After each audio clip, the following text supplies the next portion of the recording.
Come on, I know it's here. 33 minutes? That's impossible, I swear I had years. It's coming down like a waterfall and the dust is filling my lungs. I shouldn't have taken this long. There it is. Come on, Jay, just one more step.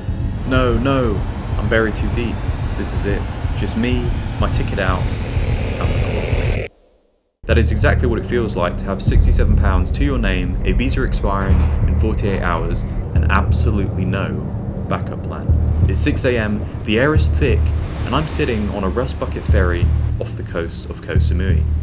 But this wasn't some fun backpacker adventure, it was a desperate gamble. Because if the border guard decides he doesn't like the look of my face, or asks to see proof of funds, I risk deportation. A holding cell, or being stranded on the border.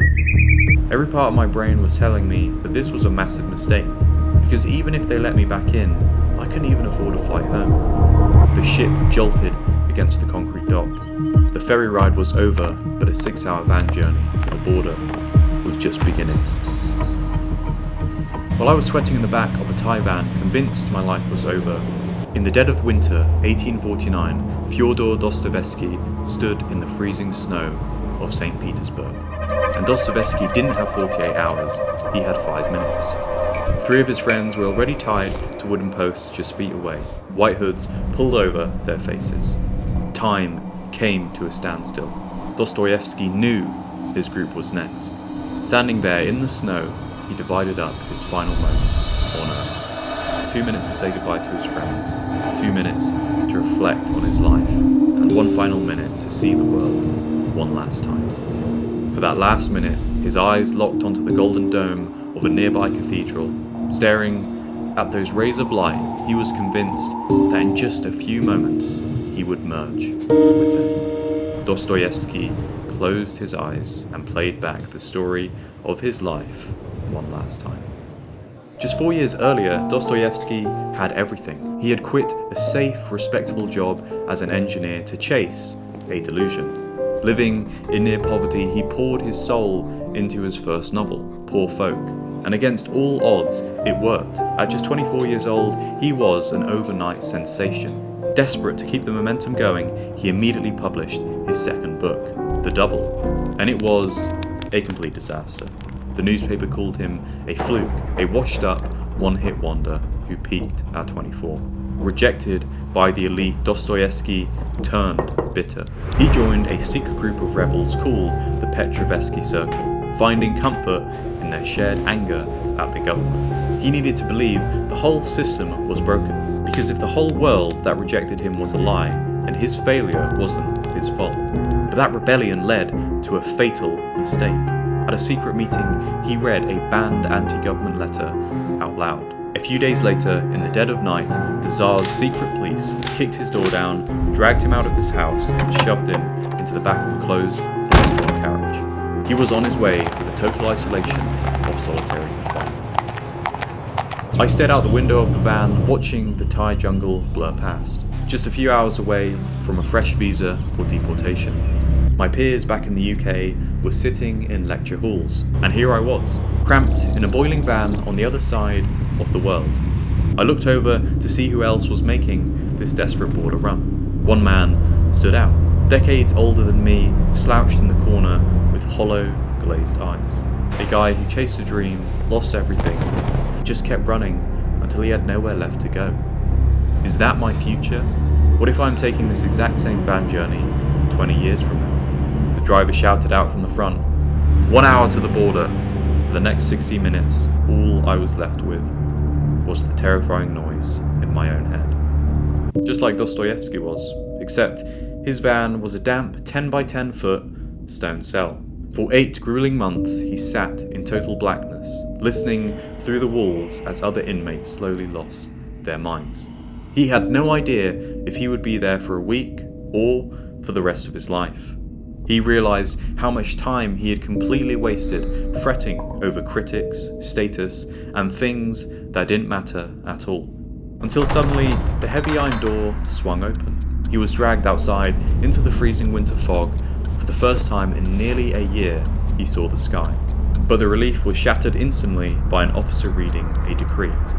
Death by firing squad.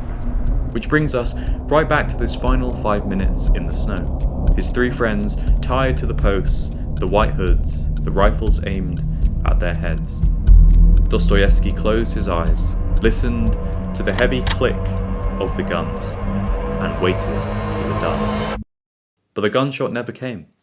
A messenger rode into the square, waving a royal pardon from the Tsars. The rifles were lowered. The entire thing was a mock execution. He was going to live. After 5 agonizing hours, the van finally rolled to a stop at the border. I joined the back of the line, my heart hammering against my ribs. When I finally reached the front, I stepped up to the glass, I slid my passport under the gap, handing my entire future over to a single border guard. It all came down to a piece of ink, a stamp, or a cell. I opened my eyes, he slid the passport back under the glass. The clock had just reset. I had just bought myself 90 more days to afford a flight home. I had to get to work, and so did Dostoevsky. Because surviving the firing squad didn't mean he was free. He was immediately shipped to Siberia. 4 grueling years in a prison camp with chains around his ankles, followed by 6 years forced into the army. By the time he finally got out, he was 38 years old. To the rest of the world, he was hopelessly behind. A middle-aged, washed-up failure running out of time. But Dostoevsky didn't see it that way. He took every painful observation from those freezing cells and poured them into his writing. By 45, he was destitute again.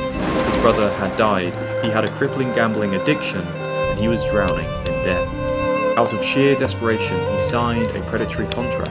If he didn't finish a new manuscript by a strict deadline, he would lose the rights to his entire life's work for 9 years. But Dostoevsky had already stared down the barrels of a firing squad. To him, he had died on that cold morning 20 years ago. So he picked up his pen, and writing with manic, undeniable intensity, he beat the deadline. He published Crime and Punishment. It was an absolute sensation. He paid off his debts, beat his addictions, and kept the exact promise he made to himself in that cell.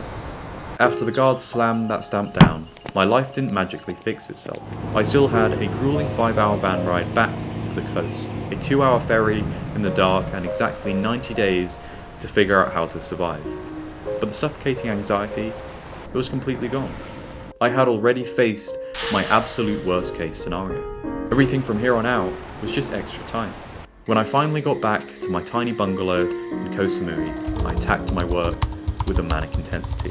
Every single day, I sat in front of my screen, writing lines of code, building a software product completely from scratch. And 2 weeks before that 90-day clock ran out, it worked. But it wasn't until I was finally on that flight home, looking out the window, that I understood the truth about time. For that whole trip in Koh Samui, I was terrified. I thought I was losing a race against everyone around me. Getting that border stamp didn't mean I won the race. It just bought me another spin on the wheel. Because there will always be another deadline, another horizon, another crisis to survive. So instead of running from it, take in the view. That is exactly what Dostoevsky realized when those rifles were lowered. When he was staring down those barrels, he realized that a ticking clock isn't a threat. It is a lens. It forces you to stop complaining about falling behind, stop worrying about the deadlines of life, and start actually living. As he famously wrote, turn every minute into a century. So the next time you feel like you're running out of time, stop trying to win a race that doesn't exist. Instead of looking out the glass, watching everyone else live their lives while you feel trapped and behind, just break out.